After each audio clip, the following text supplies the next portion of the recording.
Hello, and welcome to the August 2016 Wikimedia Foundation metrics meeting. We have a number of exciting feature presentations today.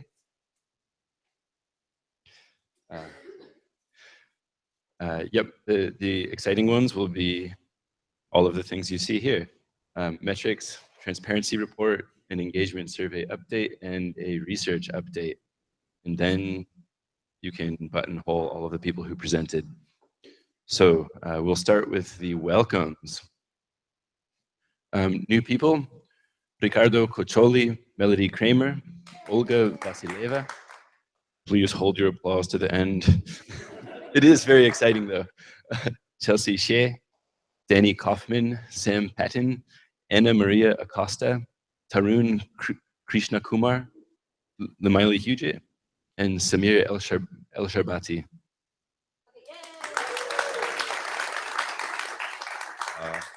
You're all too good. I thought I might get to use that Jeb Bush line. You can clap now. And then people who have been drinking the Kool-Aid forever. Brian Vibber, 10 years. James Alexander, 6 years. Jonathan Curiel, 5 years. Andrew Boggett, 4 years. Manpreet Brar, 3 years. Brendan Campbell at 1 year. Josh Miner, Peter Hedenskog, Eliza Barrios, Chuck Rosloff, and James Holder, all also at their 1 year mark. And still haven't found another job.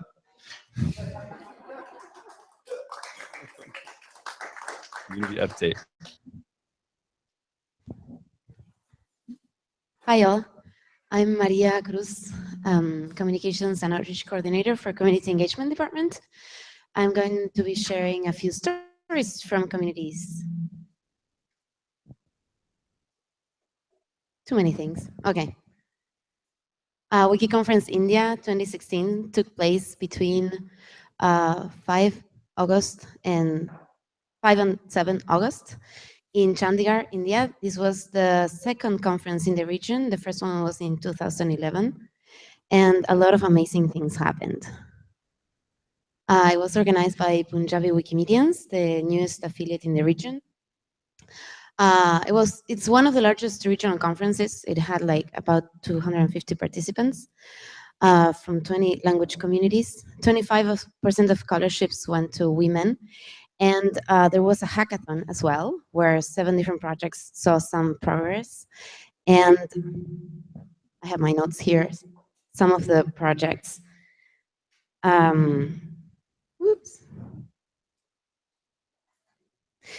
Some of the projects include optical character recognition for Hindi and Malayalam, a communications platform that hackathon participants used during the event, and Wikispeak in Hindi for the web and for Android.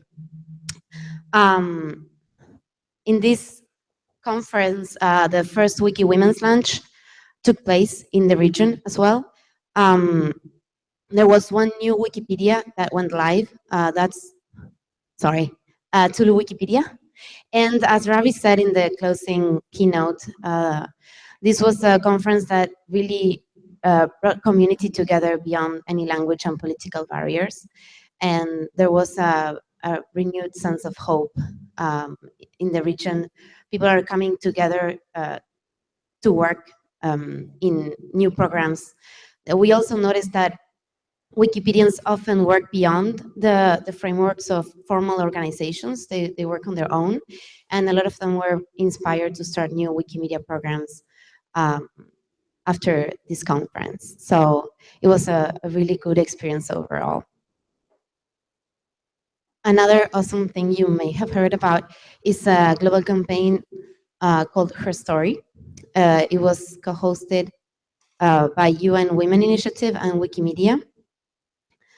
It took place in 12 different cities all over the world, and there were other volunteers who joined online. It was a very innovative strategy as UN Women facilitated partnerships with local organizations in different cities. So that was one of the highlights, at least that we are focusing on in the programs team, to try and bring out a case study of how this actually worked.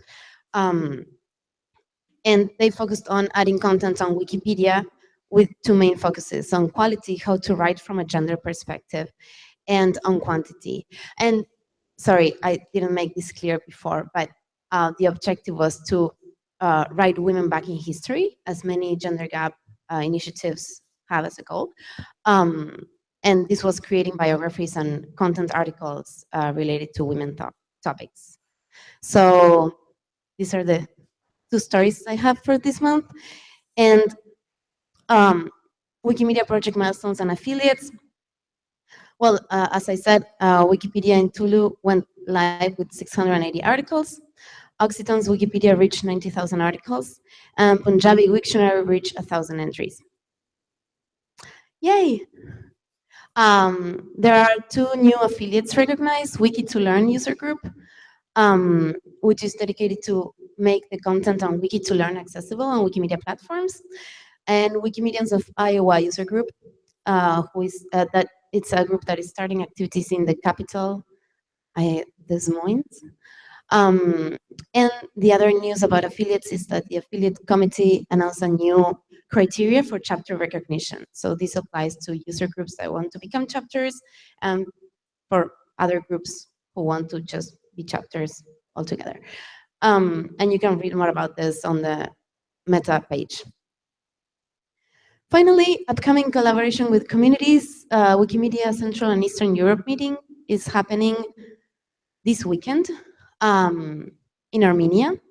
There will be a leadership conversation starting in September. And if you have any collaborations with communities that are reaching 50 people or more, please don't forget to add it to the calendar on Meta. That's community engagement Slack. Thank you. Passing on to Metric. Thanks, Maria. I am Tim Manbaya from the reading team, and I'm going to present the usual walkthrough through our core metrics, this time for readership. So global page views are around 500 million every month. Desktop is a bit more than half of page views, decreasing mobile web with below 50%, apps are at 1.4%. And I should say that we had, if you look at the graph here, that's the last 7 months, you see a pretty huge rise here. So I mean, that's an anomaly we saw. It was a pretty missed years. We found out that a couple of users on all browsers were requesting the main pages of some Wikipedias, Russian, Dutch, English, very often.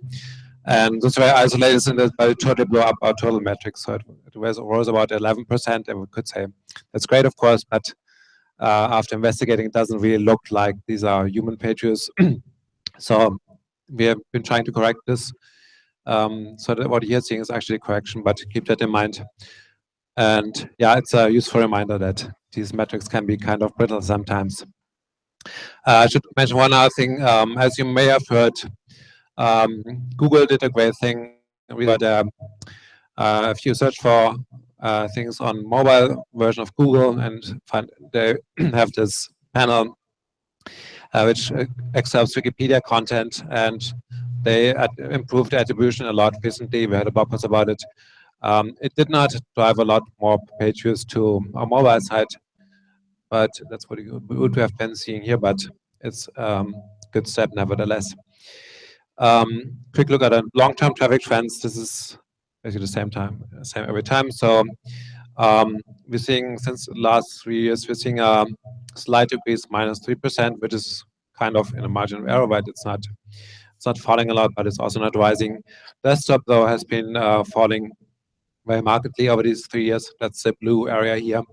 Mobile has been rising, although a bit more slowly recently. And so if you're interested in which current changes are regular seasonal and which not, it's always kind of hard to distinguish from actual effects of things that we're doing. So you made this chart where you can, what you're seeing here is 4 lines corresponding to pages this year, last year, 2 years ago, and 3 years ago. That's the time span where you have page view data by the new page view definition. And it's kind of interesting that you see the same things happen every year. You have a huge drop on Christmas, or actually right before Christmas, gaining back in January. You have a drop in the Northern Hemisphere summer. And so I've been talking before that last year we had a pretty huge drop, more than these long-term trends. And due to two events in June and May, which was the our switch to HTTPS only connections, which caused some slow troubles and some slow connections, and a block of the Chinese Wikimedia in China. And we can now also confirm this directly. So if you look at the red line, that's what happened last year. So it was above the yellow line, which is the year before, and the blue line, which is now. And around May, June, it really dropped below the yellow line and even the blue line. So you can infer that there was probably a unusual non-seasonal effect. We're also checking the ratio of mobile traffic. So I mentioned this before, on Christmas we had a huge bump because people were getting new phones probably. And this was also sustained, but then kind of stagnated. And the last few months it actually started to rise again. We don't really know why. And what you see here is this drop is the anomaly I was mentioning was these artificial values were only on desktop, so it decreased that ratio. So keep that in mind. That's not corrected yet. Then we look at unique devices. That's a metric we introduced at the beginning of this year. And just to give you an idea what the largest 5 Wikipedias have, English Wikipedia has 559 million. And what's also to keep in mind is that the majority of them are already mobile. So what we're seeing is that on desktop, people have more page views per device. July on mobile web, it's only less than half that. And so to keep in mind, there's still more page views on desktop, slightly more, but on terms of devices, we are the majority mobile. And also keep in mind, devices are not users. One user might have several devices. And so this has been available for a bit over half a year, and we don't track long-term trends yet, but something we're seeing is that uniques, the page views per device have been slightly rising. So we'll see if that's actual thing that's happening or if that continues, but that's a thing to keep in mind. Lastly, we're looking at the page views per region, Global South and Global North. This has been decreasing, as I mentioned before, at the beginning of this year. That's the Global North, so you might have gained more traffic from the Global South, but recently it's been pretty much stagnating. And that's a metric we're thinking currently. So the new reader is looking into maybe replacing that with a different country selection. Okay, that's pretty much what I want to say. Now we have the legal team, the transparency report.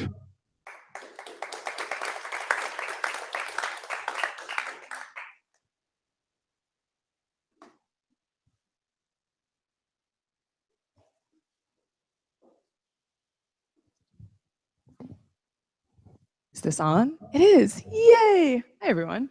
I'm Erin Palmer, a legal counsel, and this is my colleague, Jim Bawadi. And today we're going to talk to you a little bit about our latest transparency report. We're basically going to give you an overview of what the transparency report is, was included in this report, some comparisons with previous reports, and tell a few stories that we featured in this report. So what exactly is the transparency report? Well, we think that the first page of the report really says it best. Every year, we receive requests from governments, individuals, and organizations to disclose information about our users or to delete or alter content on our projects. Some are legitimate, some are not. The purpose of this transparency report is to shed light on the requests we receive and how we respond to them. So as you all know, transparency is one of our guiding principles here at the Wikimedia Foundation. And one way that we can let our users and the public know that we're really committed to transparency is by putting out these reports about requests that we receive to alter content or delete content or to hand over information about our users. Putting together a transparency report like this is something that's especially important for a couple of reasons. One, our community really values privacy and transparency. And two, transparency reporting has become something of an industry standard in the past couple of years. Most tech companies or organizations do put out a transparency report. In fact, last year, Harvard's Berkman Center did a report on best practices in transparency reporting, and our report was cited positively in a couple of places, which was nice to see. So the report is comprised of three main categories, and the first kind of request that we report on is actually the most common, and those are requests to alter or remove content from the projects. And the classic example of this might be someone who emails the legal team because they're unhappy about a Wikipedia article about them or their business. The second category we report on are copyright-related takedowns, and we report these separately because they're governed under separate legal rules. If someone sees content on the projects they believe violates their copyright, they can send us what's called a Digital Millennium Copyright Act notice, or DMCA notice, asking us to take it down. And then we evaluate the notices to make sure that they're legally valid and that no exceptions like fair use apply. And then the last category we report on are requests for user data. And as many of you know, we actually don't store very much user data, mainly just IP addresses, user agent information, and an email if one's provided to us. We also don't store it for very long. But we occasionally do get requests from individuals, governments, and organizations to disclose some of this information, and so we report on that. And I'd say the classic example of this would be a question about who edited a specific Wikipedia article. So in addition to the sections I just mentioned, we also have a few other features on the report. We like to tell a few stories about requests that we received, and we'll be talking about a couple of those in a minute. And we also have an FAQ that sort of explains some of the legal concepts, provides cross-links throughout the report, and just helps make the report as comprehensive as possible. So now that we've introduced the report itself, let's talk a little bit about the numbers we had this time around. In the last 6 months, we received 243 requests to alter or remove content on the projects, and we did not grant a single one.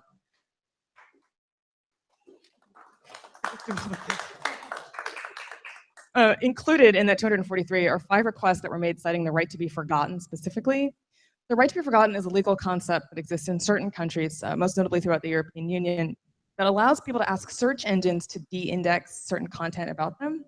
Despite the fact that we are not a search engine, we do still get requests to alter or remove content that cite the right to be forgotten as the reason why something should be taken down. This is a comparison showing the numbers we had this time with our previous reports. As you can see, we had about a 10% increase in the number of requests we received from the previous cycle. This is the highest number that we've ever gotten, but the distribution has been more or less consistent since late 2014. Another notable fact about this report is that we had requests from more countries than ever before. This time we had requests from 42 separate countries. Usually the number's in the high 20s or low 30s.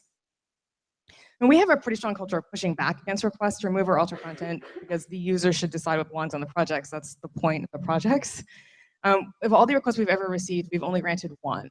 And that was an instance where someone's unredacted travel documents were posted on the projects without their consent and with all of their information visible. And so we thought that was an instance where it should probably be taken down. So every report does feature a couple of stories about interesting things that happened during the time that the report was being compiled. And one of the requests that we received this time around, we decided to entitle the story Happy Hour, which is something the legal team knows very well these days. This was about a request from an alcoholic beverage association.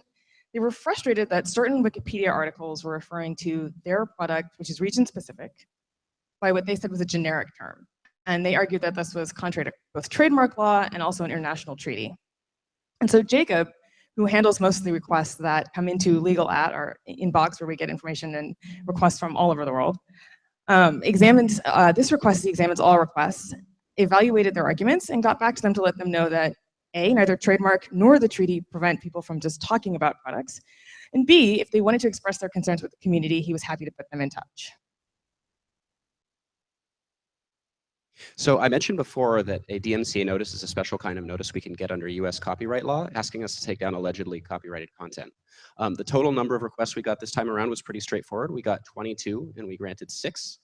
One unusual thing about this cycle was that we received 2 DMCA counter notices. And for those of you who don't know, a counter notice is a special notice that a third party can send us after content has been taken down, asking it to be restored.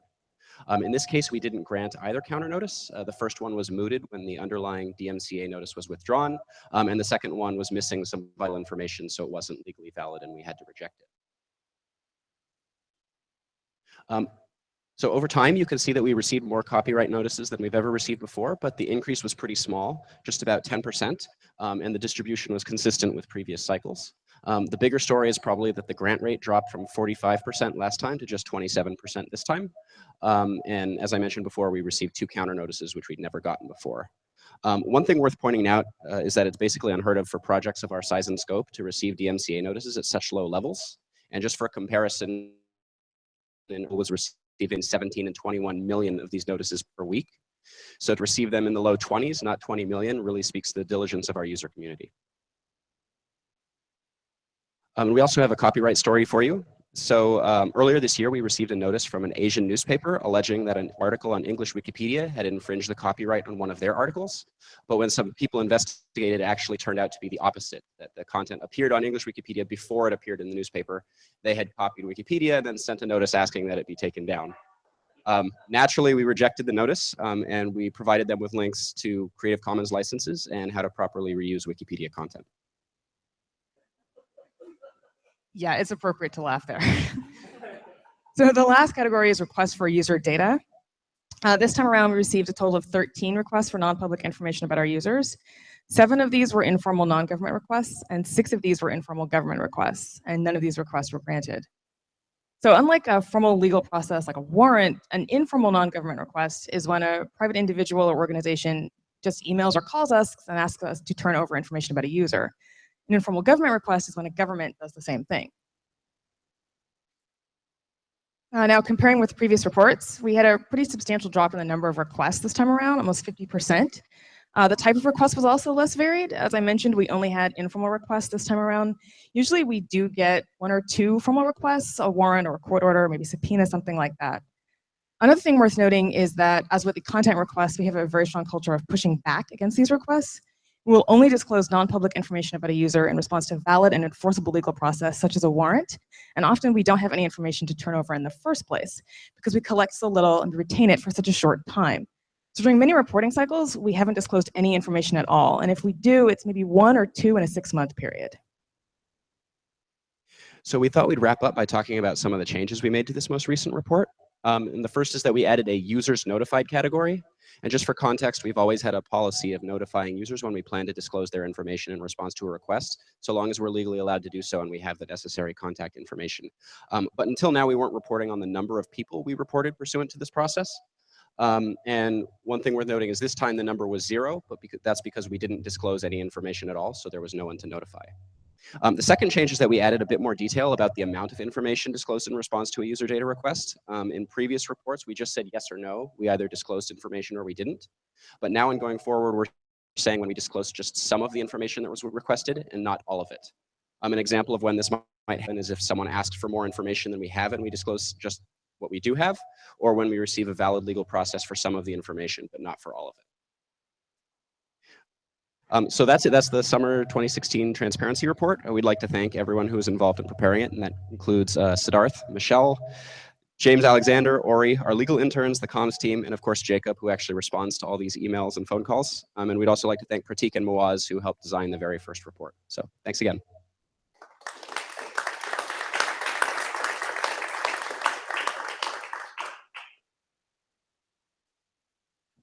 Okay, hopefully you guys can hear me. This is Jody with the Talent and Culture team. We wanted to give you a quick update on what's been happening with the employee engagement survey. This is a follow-up to the May engagement survey. And we also just wanted to share a bit more broadly. So if you can go to the next slide.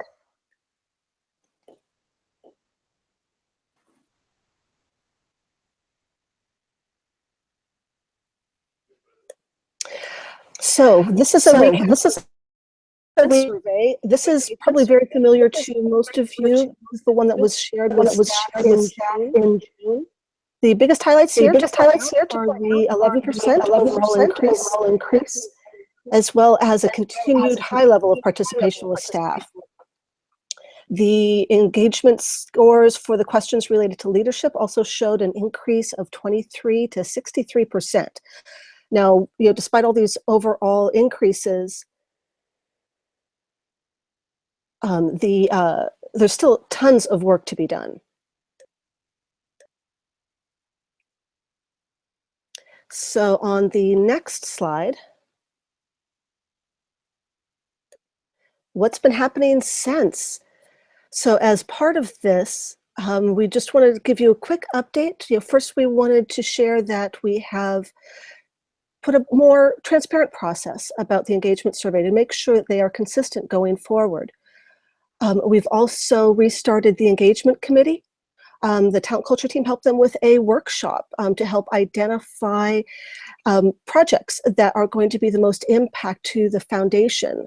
Initially, they focused on collaboration as a top priority and have been working on a project with staff to bubble up what ideas make the most amount of sense to get the biggest impact. We've also done a C-level workshop in a similar fashion, and they've also launched their first project focused on showing staff how important they are to the success of the foundation. Talent Culture has also been doing a lot of hard work focused on manager training, starting with foundational work this quarter and then moving into performance management. The team's also been doing a lot of work on values, inclusion, well-being, transparency, and operations. Next slide. So what's next? Now, as part of the next step for the C-level, they're going to be talking with their team, finding a bit more about what helps the teams to feel like they are important to the foundation. The engagement committee is also going to be taking feedback from staff to pinpoint what their projects are going to be and to roll those out. And of course, the talent and culture team is going to continue working hard on all of our work. And then, of course, the engagement survey is going to run again in November to see how we're doing.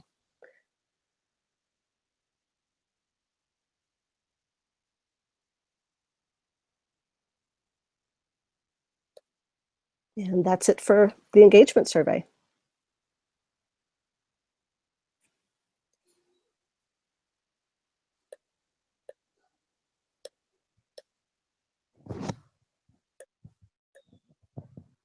Hello. Hi, folks. Thank you for coming today. People in both the foundation and the community. I'm Toby. I am behind a large column. I lead the reading team. And I'm going to tell you, I'm going to introduce the new readers research that Abby is going to tell you about. I wanted to give you a quick background on the project.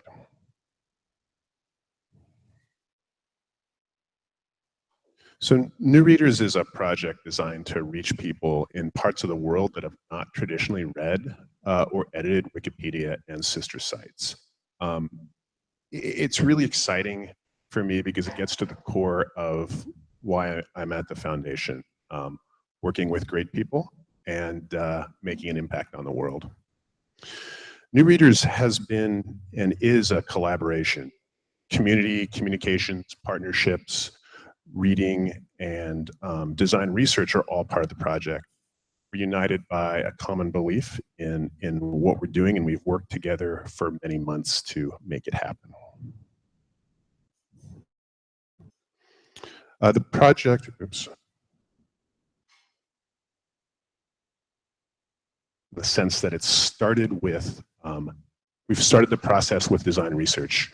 We realized that we the people that we're trying to reach. We have a little experience with Wikipedia Zero, but we clearly needed to know much more. And we're really hopeful that with deep engagement with our users will lead us to better outcomes. So anyone who knows me will also know that I am interested in getting things done. So I'm going to tell you a little bit about the project itself before Abby tells you about the research. So we envision the project as having 3 stages, and we're just finished with the first, which is research. We're going to figure out what we need to build, we're going to build it, and then we're going to launch it. And obviously this is very high level, there are iterations within the projects, but this is sort of how we envision it. Even though the research is super exciting, we're just at the beginning.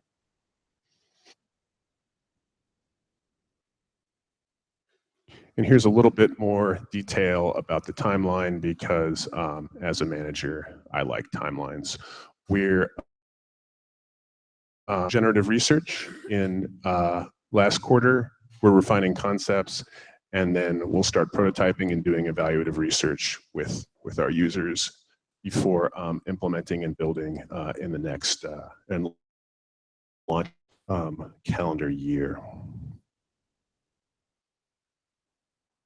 So I'll leave you with this. If you have a mission you believe in, collaborate with great people and listen to your users. you can do great things. So Abby's going to tell you about the research and about how we did the listening and what we heard. Thanks, Toby. So yeah, I'm going to tell you about the research right now. So we went to 4 different countries. Dominic Valley did a volunteer design ethnography for us in South Africa. He did 15 interviews in about a week. Then a small team of us from the foundation of staffers went to Mexico. There were 6 of us. We were there for 2 weeks. We also did 15 interviews.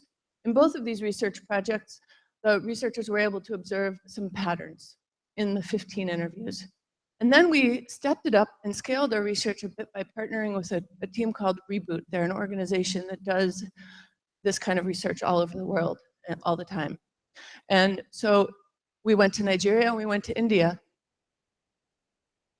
And in Nigeria, we had a team of 12 people, and we did 70+ interviews. And in India, we did 60+ interviews with a team of 6 or 7. And both those projects were 2 weeks too. So because we did so many more interviews, we were able to see patterns just like we saw in South Africa and Mexico. But then we went back into the field and we validated, and we found more patterns. We found a lot more patterns because we were able to talk to a lot more people. So there's differences in those researches. So when we went to Nigeria and India and Mexico, we spoke with community members in each of those countries. We were able to visit with some people in Nigeria from community, some of which you can see there. We did a whole series of phone surveys led by the Global Reach team and Dan Foy to learn some quantitative data about people's use of Wiki and technology. We also did the design research that I'm going to go into a little bit more. So design research is a way, it's a part of human-centered design, and it's a way that we can learn from the people we're building for what they need, what their challenges are, what goals and motivations they have, so we know what to build so people can participate in free knowledge, whether it's consuming or contributing.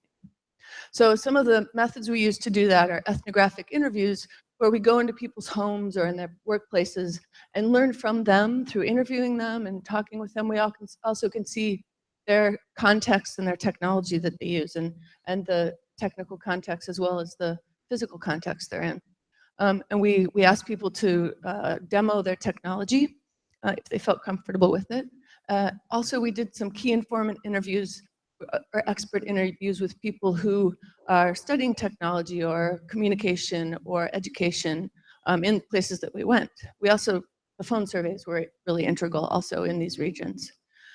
So I want to dive into some examples of what we learned. We came back with about 24 findings, and I'm just going to share a few examples of those right now.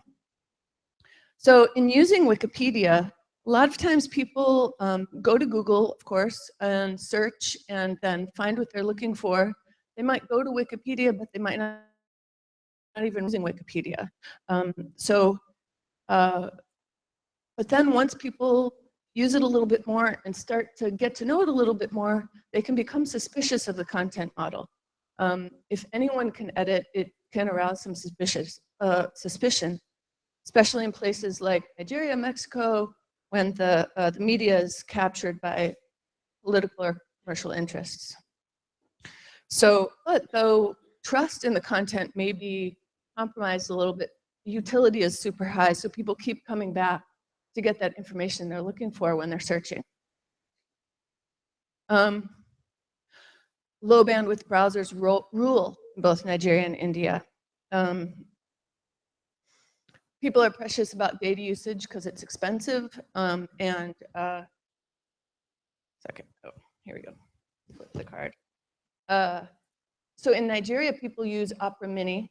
It saves on data and it ups the speed when you're browsing. And then in India, UC browser is a highly used browser. Even though in India, the cost sensitivity is a little less than in Nigeria, the speed was really articulated as a reason to use UC browser in India. And then this is one of the most interesting findings that, in my opinion, about language. And I'll go a little bit more deeply into it than just this one slide. But English is widely accepted as the language of the internet and of technology. Even among people whose mother tongue or their language of comfort isn't English, people don't necessarily expect that the internet and technology are going to be delivered in their local language or their language of comfort. It's also a matter of keyboards, and other input devices are usually designed and used in English. So that's general for both places. In Nigeria, English is the general language. People said, yeah, English is the general language. We have lots of languages, and we speak English to be able to communicate with each other. So, and in Nigeria also, school instruction is done in English, or a combination of English and a local language, potentially.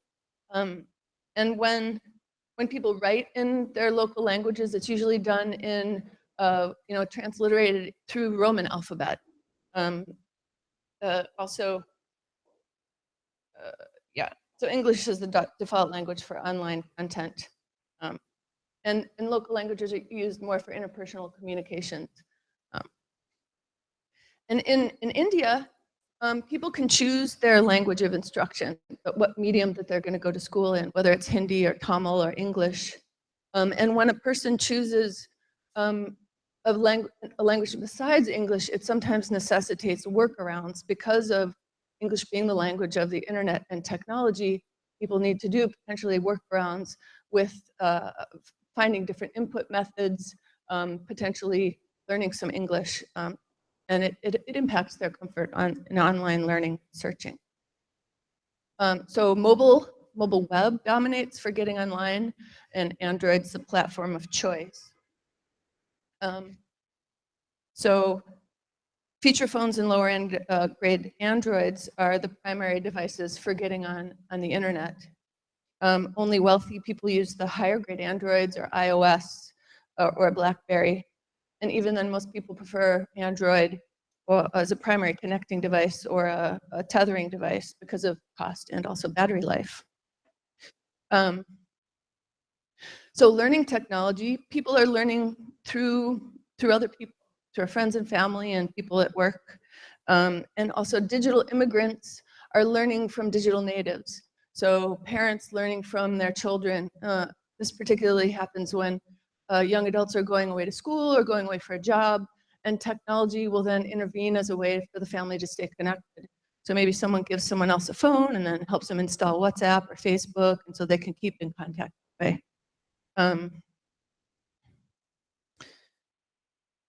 So in India particularly, people share and pass down devices, and this spurs digital learning within the household. So people are teaching each other at home. Also, men heavily influence women's technology behaviors.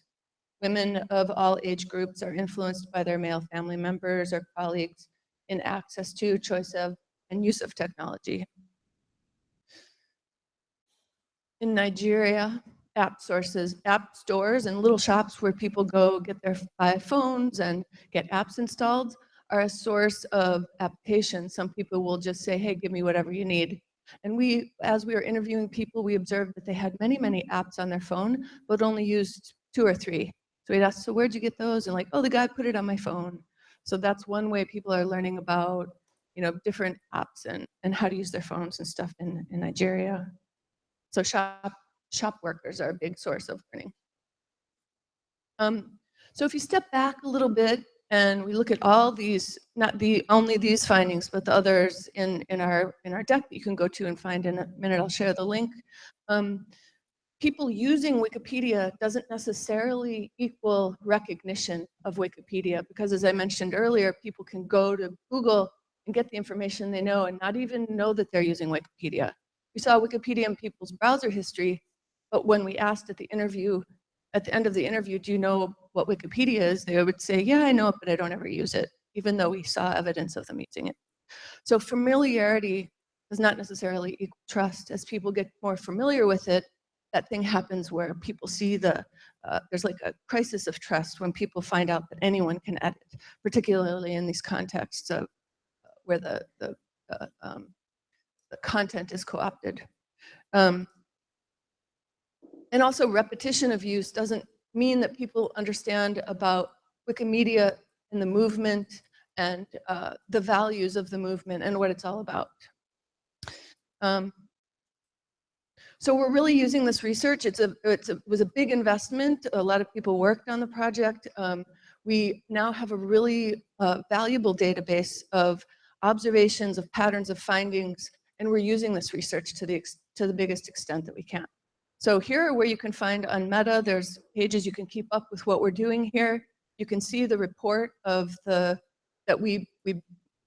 Reboot and us who were in the field with them wrote and built. You can look all that over, and please just, add questions, talk with us on the talk pages.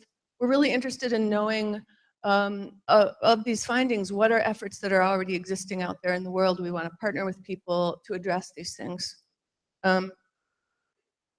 We're going to have some workshops in September, which will be more about discussing and communicating about these findings and learning about efforts people are making, and those will be announced soon.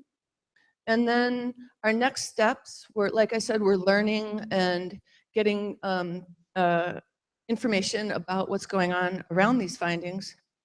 We're also, we're going to focus in on what we're going to take action on in this first round, because we're also exercising new processes and tools for product development, for developing partnerships, and for communications and other things that we're going to do with these findings.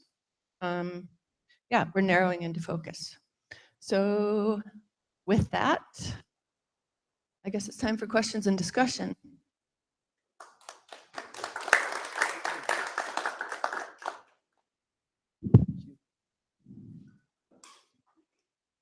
Questions from IRC?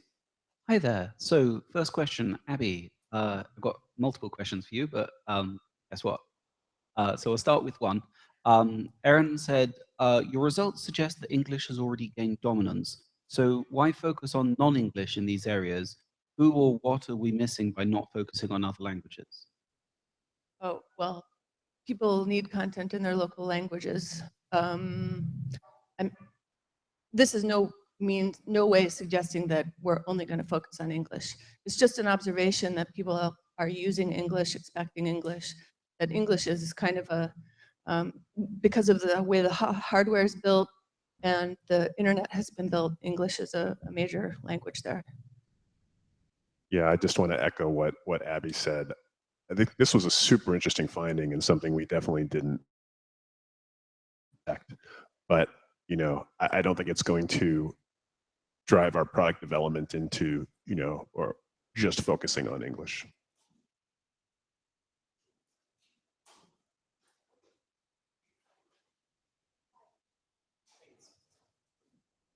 Hello. Yes. This is a technical question for the legal team. I'm curious to know what is a formal request versus an informal request.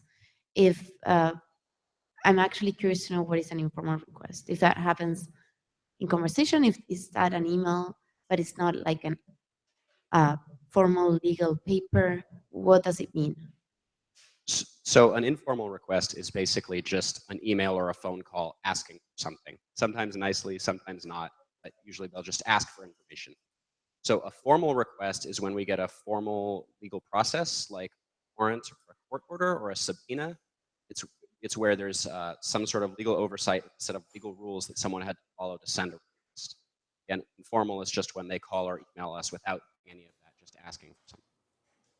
Thank you. And also thank you so much for the presentation. It was really clear and it made at least me understand better what transparency work is about. Thank you so much. Hey, another question for Abby from Leila. How do we choose the specific countries to study versus all the other countries in the world, and what was the line of reasoning there?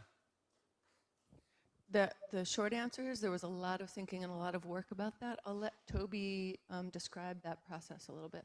And I'll just echo Zach. We basically looked at a bunch of factors about countries, things like income, things like population, especially population relative to use of Wikipedia, mobile subscriptions, all of the things. We looked at the continent on which they were located because we really wanted to have sort of one country in Asia, South America, and Africa. And then we voted. So it was a combination of qualitative and quantitative data. And Zach put up a link to the discussion of the assessment process and you can find it from the New Readers wiki page.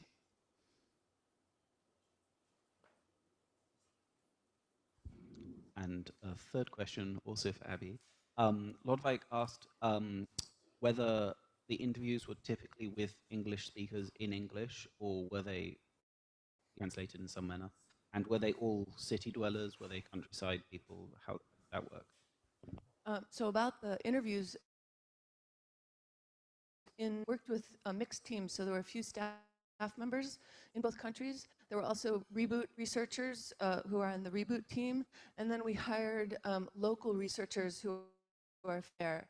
So there were 4 local researchers who spoke Pidgin and the other languages that we needed to speak with our participants.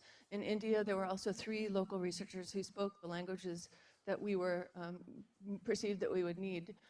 So most of the conversations were done in the language, all the conversations were done in the language of comfort for that individual. So we just started, the local researchers would start the conversation and kind of assess, you know, sometimes people will start in English and assume, but then maybe they would detect that they're more comfortable in their other language, so then they'd switch. So that made me like I was there to take notes, basically. And so at the end, after that, if I didn't understand the language, the researcher and I would go and do a quick debrief right after the interview, but the interview itself would be taken in the language of comfort for the person that we were interviewing. What was the second part? Rural versus urban. Most of the places were more urban. We did go to a peri-urban, second-tier cities. We did go to a peri-urban place in Nigeria called Epe, which is less urban than the other 2 places we went. So I also have a question. I'm just curious if you can maybe talk about the sample sizes, because, you know, someone who comes from, you know, more hard science, like statistical stuff, we are used to a lot of, like, a really big, large data set to draw conclusions on. And this seemed to me to be a relatively small one. And then again, the conclusions were kind of like a different type that you would expect from a large data set. Like, how would you handle the fact that you managed to speak to a few people? What do you expect from that? How can we kind of generalize this? Yeah, thank you. Great question. So you notice that in Mexico and South Africa, there were only about 15 interviews. And we were able to see a few patterns across those interviews. So that's one level of, we can build hypotheses from those. When we had 60 or 70 interviews, we would start to see patterns, and then we would go back in the field and either validate or refute those patterns or iterate as we went. So we did that in several iterations as we went through the 60 or 70 interviews.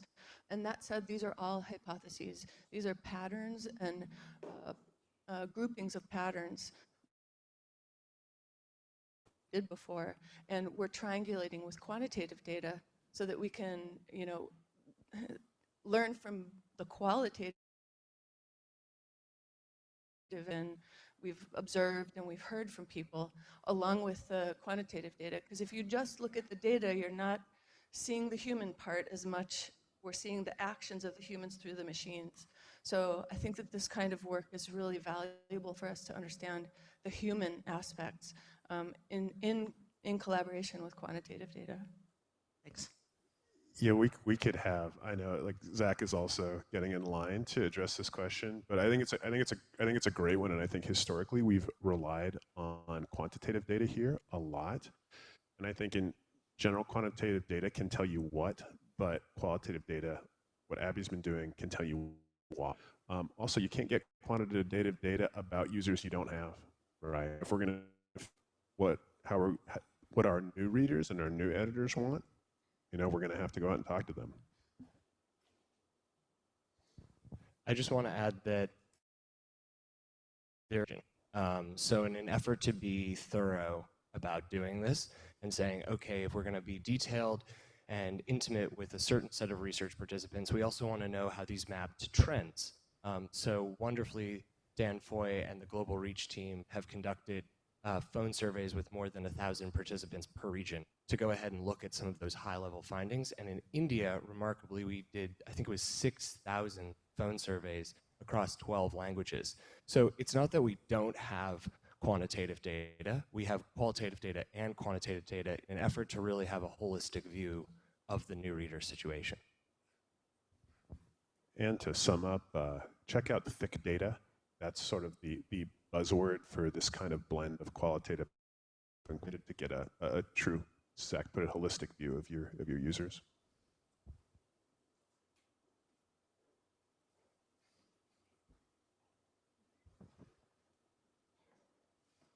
Okay, so thanks for this amazing research. Really looking forward to seeing how it's implemented next step with the reading team. I actually have a question / suggestion for Tillman about the traffic report. I'm very happy and grateful that we're having constant discussions on traffic trends.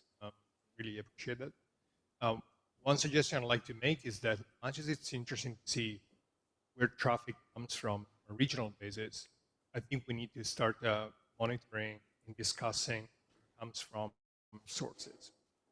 I know this is something that is co-owned by Reading and Discovery team is focused on this. I also know that we have some limitations in terms of data collect specifically after HTTPS rollout, but I think going forward, something to monitor and I discuss it publicly monthly metrics. Yeah, I agree, of course. The data discovery team has been tracking this. They also have a dashboard up, right, which some people might have seen, for how the percentage of traffic we get from search engines, from internal referrals, people clicking from one link to another, etc. And I mean, of course, like I mean, this is like the surface of the ocean, right? These graphs you're seeing, and we don't know much, but it also ignores country changes. I mean, sometimes try the IDs, which countries gained or lost, but there's a lot of detail that drives these changes, and we could do more to understand and present. You can understand our referrals as 1/3 Google, 1/3 internal, like links from our own site, and 1/3 everything else.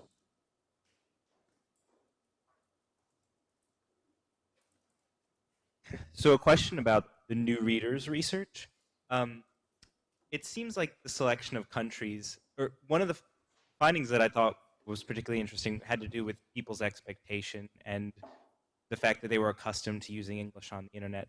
But I do wonder to what extent that comes from the selection of countries, because South Africa, Nigeria, and India, those to me are countries where English is kind of the language of, unity even within the country. And I know, and I can think of others where that's not necessarily true, like Brazil, for example. Yeah, I'd say we're not generalizing this to the whole world. These are the findings we found in these particular countries. I agree with you on that.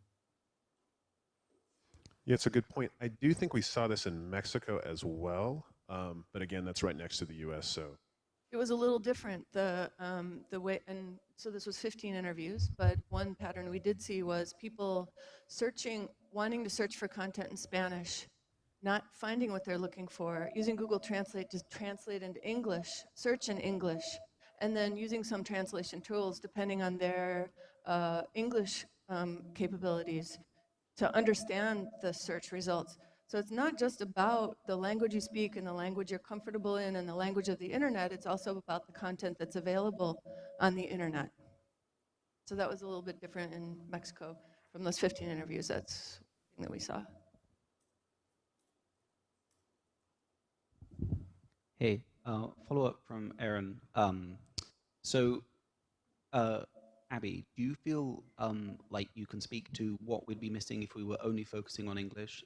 We said we're not only focusing on English, right? But what is it that where the value is from those working on lots of different languages? For those new readers, where is that particularly valuable? I'm not sure I understand exactly. What's the value? You're asking me the value of local languages? Oh, well, speak English, not getting content in the language that they speak, that's not a good thing. I mean, I feel like there's a huge amount of evidence. I mean, in South Africa, one of the things that Dominic Valley, who did that volunteer ethnography for us, he brought back saying people want content about stuff in their local languages, about local content in their local languages. That was one of the things. And I think that, you know, not only, this is now, I'm speaking from my own perspective here, but I think that wikis are not only about language, but they're about the culture that is representing that language and the culture of that language. And so there's huge amounts of information that is missing if everything is in English. That's my perspective. I can't say much more than that. I think it's a huge value to have many, many languages represented, and I would love it as they grow, that personally. Yeah, I think this is definitely it's such an interesting question because there are so many things wrapped up in it. It's just not a it's not simple, right? Like I, I guess I'll use the word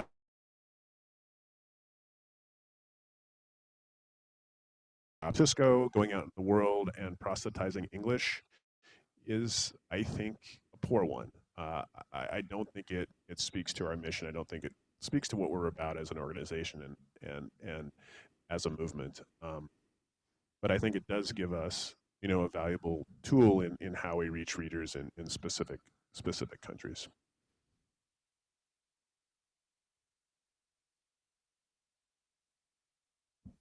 Another question. Just a clarification about the language.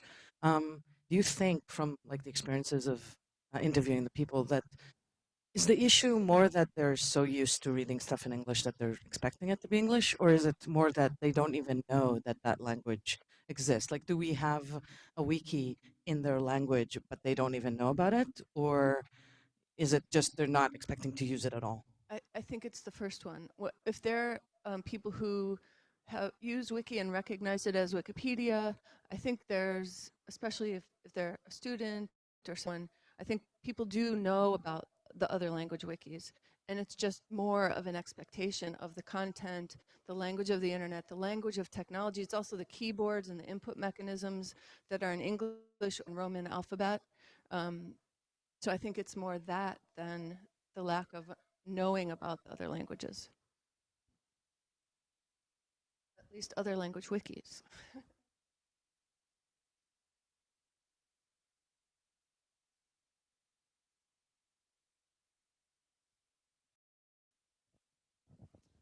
Well, it looks like that's it. Wait another minute. And then everyone just eat everything you see.